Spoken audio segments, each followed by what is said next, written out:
So picture this. It's 2025 and you just sold your home. You made 300,000 in profit and the government doesn't touch a dime of it. You keep it all. Why? Well, because Donald Trump is moving towards eliminating the capital gains tax on home sales. And at the same time, he's pushing to revive one of the biggest homeowner tax breaks in American history, the mortgage interest deduction. So together, these two moves could ignite the real estate market like, well, pouring gasoline on a bonfire. And depending on where you stand, it'll either make you very rich or leave you scrambling just to keep up. So just before we take a deep dive, it's imperative you hit that like button and subscribe so that you get notified the minute we produce another game-changing video that affects your finances. I promise you will appreciate it. So buckle up and let's plunge straight in. So let's get right to the heart of what's happening right now. So according to sources close to Trump's campaign team, he's strongly considering two sweeping changes that could completely reshape the American housing landscape. So first is the return and possible expansion of the mortgage interest deduction. For those who aren't familiar, this deduction used to be a golden ticket for homeowners, and it allowed you to deduct thousands of dollars in mortgage interest from your taxable income. But in 2017, the Tax Cuts and Jobs Act, well, they capped that deduction and made it far less useful, especially for middle-class Americans. Now, Trump wants to bring it roaring back and possibly remove the cap altogether. But that's just the appetizer. The real bombshell is his public musing about abolishing the capital gains tax on all home sales. So as it stands today, if you sell your home and make a profit over $250,000 or $500,000 for couples filing jointly, well, you owe taxes on the difference. But under Trump's plan, well, he wants to eliminate those taxes entirely. Now that means whether you made 50,000 or 500,000 or even 5 million in profit, Uncle Sam wouldn't take a single penny. Every dollar that you make would go straight into your pocket. Now, at first glance, this sounds like a dream scenario, wouldn't you agree? Who wouldn't want to deduct more on their taxes while keeping 100% of their home sale profits? Well, for millions of homeowners, especially those in high-cost areas like, say, California, New York, and New Jersey, well, this could unlock incredible financial freedom. Someone who bought a modest home 20 years ago for $300,000 and is now selling it for $1.2 million, well, they could walk away with nearly $1 million in profit untaxed. Now, that's life-changing money.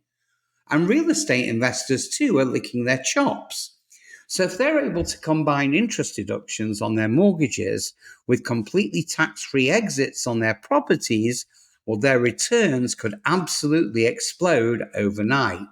Now, some are already calling this the most investor-friendly housing proposal in a generation. But, and there's always a but, here's where the story takes a sharp turn. So while the wealthy and well-positioned rake in the benefits, the ripple effects could hammer everybody else. So first-time home buyers who are already stretched thin by high interest rates and limited inventory, well, they could find themselves further priced out of the market. Now, if everyone suddenly wants to buy or hold on to real estate for the tax perks, or housing demand will spike, and so will the prices. And when that happens, guess who suffers?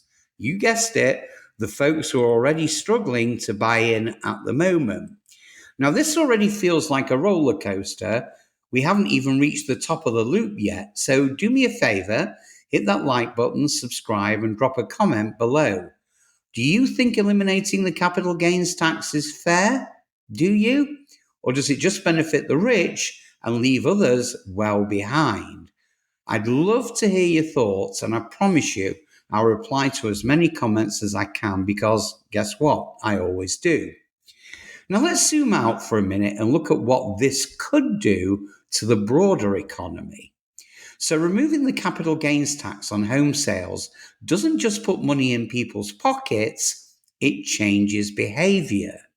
So people who were sitting on the fence about selling, well, they may suddenly decide to cash in. And that will bring new inventory to the market, which sounds good until demand outpaces supply again, driven by tax-hungry investors looking to flip and sell. So prices will climb.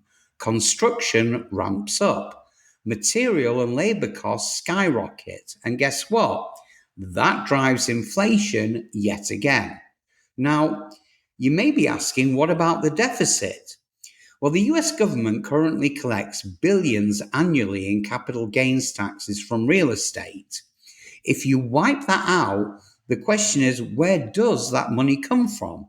And you guessed it, somewhere else. Probably in the form of spending cuts, more borrowing, or even higher taxes in other areas.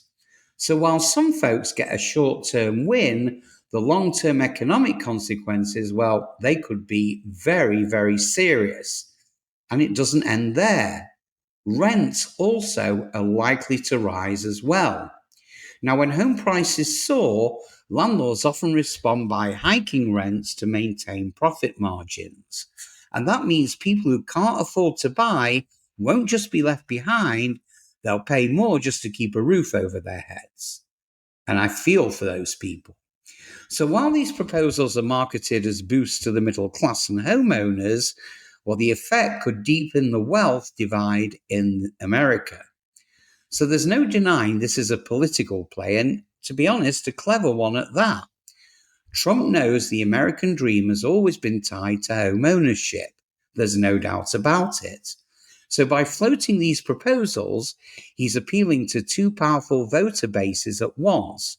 First, the everyday homeowner who wants tax relief. Second, the real estate investor who's looking to scale. So it's a win-win, at least in the short term. But this also draws a stark contrast with Biden's approach, which focuses more on affordability and renter assistance. Now, Trump's plan rewards ownership and capital accumulation. It's a pure market play, but one with explosive ramifications. And while many in the real estate world are cheering it on, economists are pumping the brakes. Some warn this could trigger another housing bubble, and that's the last thing that we all need. Others argue it will primarily benefit the wealthy while offering little for the millions of Americans who will never even qualify for a mortgage under current conditions. The truth, well, it probably lies somewhere in the middle of both of those things. Like many tax policies, it all comes down to timing, your income level, and whether you're in a position to take advantage of what's being offered. So here's the bottom line. Trump's push to restore the mortgage interest deduction and eliminate capital gains tax on home sales, well, it's either a bold move to unlock trapped equity and revitalize the housing market, or it's a ticking time bomb that could inflate prices, increase inequality, and starve federal tax revenue in the long run. But here's the twist. This might just be the beginning.